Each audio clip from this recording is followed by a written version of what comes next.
Hi நண்பர்களே, எல்லாரும் எப்படி இருக்கீங்க? நல்லா இருக்கீங்களா? Welcome to yoga Moni life style. இன்றைக்கி நம்ம ஒரு சூப்பரான வீடியோ தாங்க பார்க்க போகிறோம். என்னென்னு பார்த்தீங்க அப்படின்னா, கருப்பு கவுனி கஞ்சி தாங்க பார்க்க போகிறோம். கருப்பு கவுனி வந்து நான் ஃபஸ்ட்டு வந்து இட்லி தோசையில் தாங்க போட்டு மாவு மாதிரி அரைச்சி பசங்களுக்கு வந்து இட்லி ஊற்றி கொடுத்துட்ருந்தேன். ஸோ அதுக்கப்புறமா ஒரு நாள் கஞ்சி ட்ரை பண்ணலாமேன்னு சொல்லிட்டு கஞ்சி வந்து செஞ்சு பார்த்தேன். அவ்வளோ சூப்பராக இருந்துச்சு, எனக்கு ரொம்ப பிடிச்சிருச்சு. அதனால் நான் வந்து கஞ்சி சாப்பிடணும்னு தோணுச்சுன்னா உடனே நான் வந்து கஞ்சி பண்ணிடுவேங்க.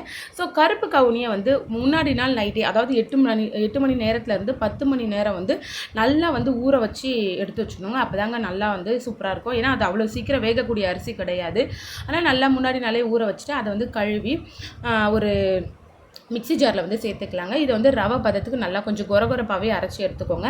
அப்புறம் மிக்ஸி ஜாரில் தண்ணி சேர்த்து அதையும் வந்து கலந்து வந்து ஒரு பாத்திரத்தில் ஊற்றிக்கோங்க. இப்போ நம்ம கஞ்சி பண்ண போகிறோம் அப்படிங்கிறதுனால வந்து கொஞ்சம் தாராளமாகவே வந்து தண்ணி ஊற்றிக்கோங்க. ஏன் அப்படின்னா போக போக வந்து கெட்டியாகிட்டே வரும். ஸோ அதனால் கொஞ்சம் நல்லா 2 டம்ளர் அளவுக்கு தண்ணி வந்து சேர்த்துக்கலாங்க. இப்போ வந்து அடுப்பை பற்ற வச்சு பாத்திரத்தை வந்து எடுத்தாச்சுங்க.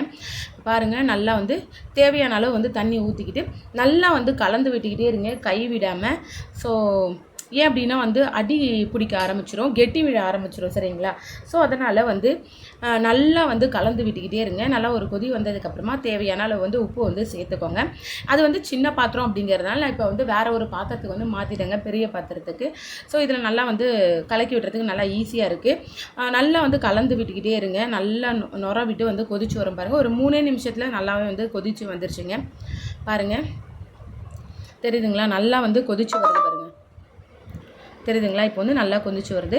ஸோ கருப்பு கவுனி அரிசியில் வந்து நிறைய நன்மைகள் வந்து இருக்குங்க, சொல்லிக்கிட்டே போகலாம். அவ்வளோ சத்துக்கள் வந்து இதில் இருக்குது. நம்ம உடம்புல வந்து ரத்த சோகை இருக்குது அப்படின்னா, அந்த மாதிரி இருக்கிறவங்க, ரத்த சோகை பிரச்சனை உள்ளவங்க கண்டிப்பாக இதை வந்து எடுத்துக்கலாம். ஏன் அப்படின்னா இதில் வந்து இரும்பு சத்துக்கள் வந்து அதிகமாக இருக்குது. அதே மாதிரி இதய சம்மந்தப்பட்ட பிரச்சனை உள்ளவங்களும் இதை எடுத்துக்கலாம். ஏன்னா இது இதயத்தோட ஆரோக்கியத்தை வந்து ரொம்பவே பாதுகாக்கும். நோய் எதிர்ப்பு சக்தியும் வந்து நம்மளுக்கு அதிகரிக்கும். சர்க்கரை நோய் உள்ளவங்க இதை வந்து எடுத்துக்கிட்டா அப்படின்னா சர்க்கரையோட அளவை வந்து கட்டுப்படுத்துக்கு வந்து இது வந்து ஹெல்ப் பண்ணுவாங்க. அதே மாதிரி வெயிட் லாஸ் பண்ணணுன்றவங்க இதை வந்து கஞ்சி மாதிரி எடுத்து குடிச்சிட்டு வந்தீங்க அப்படின்னா கண்டிப்பாக வந்து வெயிட் லாஸ் ஆகும். ஏன் அப்படின்னா இதில் வந்து அதிகமான நார்ச்சத்துக்கள் வந்து இருக்கிறதுனால நம்மளுக்கு வந்து நீண்ட நேரம் வந்து பசி எடுக்காமல் பார்த்துக்கோங்க. அப்புறம் செரிமான பிரச்சனைகள், மலச்சிக்கல், இந்த மாதிரி சொல்லிக்கிட்டே போகலாங்க. நிறைய பெனிஃபிட்ஸ் வந்து இதில் இருக்குங்க. இப்போ பாருங்கள், கஞ்சி நல்லா வந்து கொதிச்சு வந்துருச்சு, நல்லா கெட்டி வந்துருச்சு பார்த்தீங்களா? இப்போ வந்து வேறு ஒரு கிண்ணத்தில் வந்து ஊற்றிக்கலாங்க. கிண்ணத்தில் ஊற்றிட்டு கொஞ்சமாக வந்து தயிர் போட்டுக்கலாம். சில பேர் வந்து தேங்காய் பால் வந்து சேர்த்துப்பாங்க. எனக்கு வந்து தயிர் போட்டு இந்த மாதிரி கஞ்சி மாதிரி குடிக்கிறது ரொம்பவே பிடிக்கும். ஸோ அதனால் வந்து தயிர் ஊற்றிக்கிட்டேன். அப்புறம் வந்து வெங்காயத்தை வந்து பொடிசாக வந்து நறுக்கி வச்சுக்கிட்டேங்க. இப்போ அந்த வெங்காயத்தையும் வந்து இதில் வந்து சேர்த்துக்கிட்டு நல்லா வந்து கலந்து விட்டுக்கோங்க. ஸோ பாருங்கள், சூப்பரான கருப்பு கவுனி கஞ்சி வந்து ரெடி ஆயிடுச்சுங்க. நான் இப்படி தான் கஞ்சி பண்ணுவேன். நீங்கள் எப்படி பண்ணுவீங்க அப்படிங்கிறத எனக்கு கமெண்ட்டில் சொல்லுங்கள். அதோட பெனிஃபிட்ஸும் நான் இந்த வீடியோட எண்டில் அட்டாச் பண்ணியிருக்கேன். பார்த்துட்டு லைக் பண்ணி சப்ஸ்கிரைப் பண்ணி சப்போர்ட் பண்ணுங்கள். பாய்.